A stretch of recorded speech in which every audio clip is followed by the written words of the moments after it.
Hello. അപ്പോൾ എല്ലാവരും സുഖമായിരിക്കുന്നു എന്ന് വിശ്വസിക്കുന്നു. ജോലി അപ്ലൈ ചെയ്യലൊക്കെ എല്ലാവരുടെയും തകൃതിയായിട്ട് നടക്കുന്നുണ്ടെന്ന് വിചാരിക്കണം. ഓക്കെ, ആർക്കെങ്കിലുമൊക്കെ വിളികൾ വരുന്നുണ്ടോ? പിന്നെ ഞാനിട്ട ഒരു വേക്കൻസിയിൽ നിന്ന് 3 പേരെ സെലക്ട് ചെയ്തു എന്ന് അവർ നമ്മളെ വിളിച്ച് പറഞ്ഞു. അപ്പോൾ അതുകൊണ്ട് അത് കേൾക്കുന്നതിൽ ഒത്തിരി സന്തോഷം കേട്ടോ. ഇനി ഇന്നത്തെ വീഡിയോ വന്നിട്ട് ഞാൻ ഗൾഫിൽ വന്നിട്ട് ഒരു 13 വർഷത്തോട് അടുപ്പിച്ചാവുന്നു.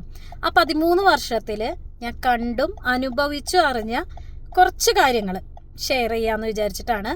ഇന്ന് വേക്കൻസി ഇല്ലേന്നായിരിക്കും നോക്കുന്നത്. ഉണ്ട്, ഞാൻ അടുത്ത വീഡിയോ ഇടാം, വേക്കൻസി ഇടാം.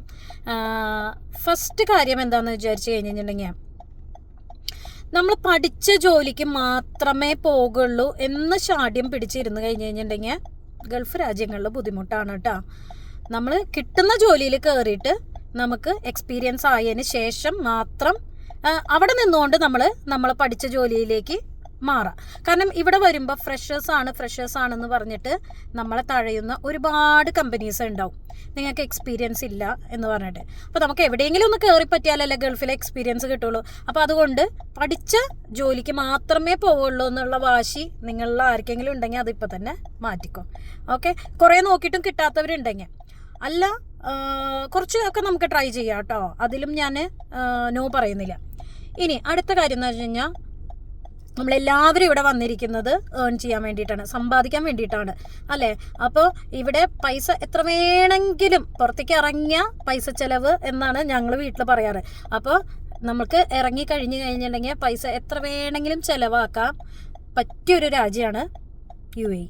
ഓക്കെ, അപ്പോൾ അതുകൊണ്ട് നമ്മുടെ വരവിനനുസരിച്ച് മാത്രം നമ്മുടെ ചിലവുകൾ ഒതുക്കുക. ഒരു പിടി നമ്മൾ സേവ് ചെയ്യാൻ എപ്പോഴും, നമുക്ക് ശമ്പളം കിട്ടി കഴിഞ്ഞ് കഴിഞ്ഞിട്ടുണ്ടെങ്കിൽ ആദ്യം തന്നെ നമ്മൾ സേവിങ്സിനായിട്ട് മാറ്റി വെച്ചതിന് ശേഷം നമ്മുടെ എക്സ്പെൻസ്. ഓക്കെ, അല്ല എക്സ്പെൻസ് എല്ലാം കഴിഞ്ഞിട്ട് നമ്മൾ സേവ് ചെയ്യാമെന്ന് വിചാരിച്ചു കഴിഞ്ഞാൽ ഒന്നും ഉണ്ടാവില്ല. അപ്പോൾ അതൊരു ശീലമാക്കി എടുക്കണം കേട്ടോ. പിന്നെ മൂന്നാമത്തെ കാര്യം എന്ന് വെച്ച് കഴിഞ്ഞിട്ടുണ്ടെങ്കിൽ, നമ്മൾ നാടും വീടും വീട്ടുകാരും ഒക്കെ അവിടെ ആക്കിയിട്ട് നമ്മൾ ഇവിടെ വന്ന് നിൽക്കുന്നതാണ്. അപ്പോൾ ഇവിടെ നമ്മുടെ സുഹൃത്തുക്കളാണ്. നമുക്ക് ഇവിടെ ഒരു പിടി സുഹൃത്തുക്കൾ നമുക്ക് ഉണ്ടെങ്കിൽ അവരുമായിട്ട് നല്ലൊരു റിലേഷൻ മെയിൻറ്റെയിൻ ചെയ്യാന്നൊക്കെ. നമുക്ക് എന്തുണ്ടെങ്കിലും ഓടി വരാൻ പറ്റുന്ന സുഹൃത്തുക്കളുണ്ട് അല്ലേ. നമുക്ക് എന്നും വിളിക്കുന്ന സുഹൃത്തുക്കളുണ്ട്. എന്നും വിളിക്കുന്നതിന് പുറമെ നമുക്ക് എന്തുണ്ടെങ്കിലും ഒന്ന് പെട്ടെന്ന് വിളിക്കാൻ പറ്റുന്ന സുഹൃത്തുക്കൾ നമുക്ക് ഇവിടെ ഉണ്ടാവും. അപ്പം നമുക്ക് നമ്മുടെ വീട്ടുകാരെ പോലെ തന്നെ ഇമ്പോർട്ടൻ്റ് ആയിരിക്കും ഇവിടെ ഫ്രണ്ട്ഷിപ്പിന്. അപ്പോൾ അത് നമ്മളെപ്പോഴും മെയിൻറ്റെയിൻ ചെയ്യാൻ നോക്കുക.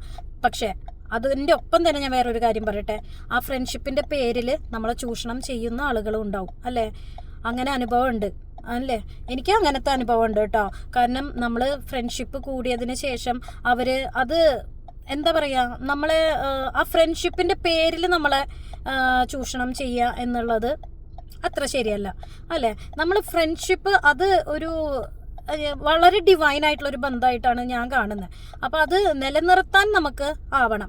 ചെറിയ ചെറിയ കാര്യങ്ങൾ പറഞ്ഞ് അങ്ങോട്ടും ഇങ്ങോട്ടും വഴക്കുകളും അതൊക്കെ ഒഴിവാക്കി നല്ല ഫ്രണ്ട്ഷിപ്പുകൾ ചൂസ് ചെയ്യുക, നല്ല ആൾക്കാരായിട്ട് റിലേഷൻ വെക്കുക, അത് മെയിൻറ്റെയിൻ ചെയ്ത് കൊണ്ടുപോകുക. അടുത്ത കാര്യം എന്താണെന്ന് വെച്ച് കഴിഞ്ഞാൽ, കടം വാങ്ങാതിരിക്കുക, കടം കൊടുക്കാതിരിക്കുക. കടം വാങ്ങുന്നവർ വാങ്ങിക്കൊണ്ടേയിരിക്കും, നമുക്ക് കൊടുക്കാനേ സമയം ഉണ്ടാവുള്ളൂ അല്ലേ. അപ്പോൾ അത് സുഹൃത്ത് ബന്ധമായാലും എന്ത് ബന്ധമായാലും അത് പിന്നെ ഈ കടത്തിൻ്റെ പേരിൽ അത് സ്പോയിലാവും. അപ്പോൾ നമ്മൾ പരമാവധി കടം വാങ്ങാതിരിക്കുക ആരുടെയൊന്നും. നമുക്കുള്ളതിനനുസരിച്ച് ചിലവാക്കി നമ്മൾ ജീവിക്കാൻ പഠിക്കുക. പിന്നെ പരമാവധി നമ്മൾ ഹെൽപ്പ് ചെയ്യുക മറ്റുള്ളവരെ. കുറച്ചൊക്കെ സെൽഫിഷ് ആവണം കേട്ടോ. നമ്മൾ ഇവിടെ ജീവിക്കുകയാണെങ്കിൽ നമ്മൾ കുറച്ച് സെൽഫിഷ് ആവണം. പക്ഷെ നമ്മളാൽ പറ്റുന്ന ഹെൽപ്പ് നമ്മൾ ഒരാൾക്ക് ചെയ്തു കൊടുക്കുക. അപ്പോൾ ഞാൻ ഈ ഒരു ജോബ് വേക്കൻസി ഒക്കെ പോസ്റ്റ് ചെയ്യുന്നത് കൊണ്ട് അത്രേ ഉദ്ദേശിച്ചിട്ടുള്ളൂ. നമുക്കൊരു മോണിറ്ററി ബെനിഫിറ്റോ നമ്മൾ അങ്ങനെയൊന്നും ഉദ്ദേശിച്ചിട്ടല്ല. നമുക്ക് ഇഷ്ടമുള്ള എനിക്ക് സംസാരിക്കാൻ നല്ല ഇഷ്ടമാണ്. അപ്പോൾ ആ സംസാരം കേട്ടിരിക്കാൻ ആൾക്കാരുണ്ടാവുക എന്നുള്ളത് സംസാരിക്കുന്നവരെ സംബന്ധിച്ച് നല്ല ഇഷ്ടമുള്ള കാര്യമല്ലേ. അപ്പോൾ അതിലൂടെ ആർക്കെങ്കിലുമൊക്കെ ഒരു ഉപകാരം. അതായത് എന്നോട് ഒരുപാട് പേര് മെസ്സേജിൽ പറഞ്ഞു കേട്ടോ, നമ്മൾ ഇവിടെ UAE ഒറ്റയ്ക്ക് വന്നിങ്ങനെ വിസിറ്റിങ്ങിനൊക്കെ ആയിട്ട് വന്ന് നിൽക്കുമ്പോൾ നമുക്ക് ഈ ഇന്ത്യയിൽ വീട് ഇതൊക്കെ ഇവിടെ ഉള്ളവർക്ക് അറിയാം, ജോബ് സൈറ്റുകളും ഇതൊക്കെ. പക്ഷെ ആദ്യമായിട്ട് വിസിറ്റിങ്ങിന് വരുന്നവർക്ക് ഇതെങ്ങനെ അപ്ലൈ ചെയ്യണം, ഇതെങ്ങനെ എന്നുള്ള കാര്യങ്ങളൊന്നും അറിയില്ല. അപ്പം ഇങ്ങനെ ഒരു വീഡിയോ നിങ്ങൾ ചെയ്യുന്നത് വലിയൊരു കാര്യമാണെന്നൊക്കെ പറഞ്ഞിട്ട് ഒരുപാട് ചേട്ടന്മാർ, ചേച്ചിമാർ, അനിയന്മാർ, അനിയത്തിമാരൊക്കെ മെസ്സേജ് ചെയ്യുന്നുണ്ട്. എനിക്ക് ഒത്തിരി സന്തോഷം തോന്നും കുറേ മെസ്സേജുകളൊക്കെ വായിക്കുമ്പോൾ. പക്ഷെ ചിലർ അതിനനുസരിച്ച് പറയുന്നുണ്ട്, ഒരു ജോലി വാങ്ങിച്ചു തരുമോ, ആധികാര്യത്തിലൊക്കെ ചോദിക്കുന്നുണ്ട്. അപ്പം ജോലിയൊന്നും വാങ്ങിച്ചു തരാൻ ഞാൻ ഒരാളല്ല, അതേപോലെ എവിടെയും റെഫർ ചെയ്യാനൊന്നുള്ള ഒരു ഹോൾഡൊന്നും എനിക്കില്ല. അപ്പം എന്നാൽ കഴിയുന്ന പരമാവധി ഹെൽപ്പ് ഞാൻ എല്ലാവർക്കും ചെയ്തു കൊടുക്കാറുണ്ട്. അപ്പോൾ അത് ഇനിയും അങ്ങനെ തന്നെ ആയിരിക്കും. അപ്പോൾ അത് അതിലാർക്കെങ്കിലുമൊക്കെ സന്തോഷം കിട്ടുന്നുണ്ടെങ്കിൽ അതിൽ ഞാൻ ഒരുപാട് സന്തോഷിക്കുന്നുണ്ട്. അപ്പോൾ ഇങ്ങനത്തെ കുറച്ച് കുഞ്ഞു കാര്യങ്ങളൊക്കെ ഒന്ന് പറയാമെന്ന് വിചാരിച്ചു. അപ്പോൾ എല്ലാവരും സന്തോഷമായിട്ട് ഇരിക്കട്ടെ കേട്ടോ.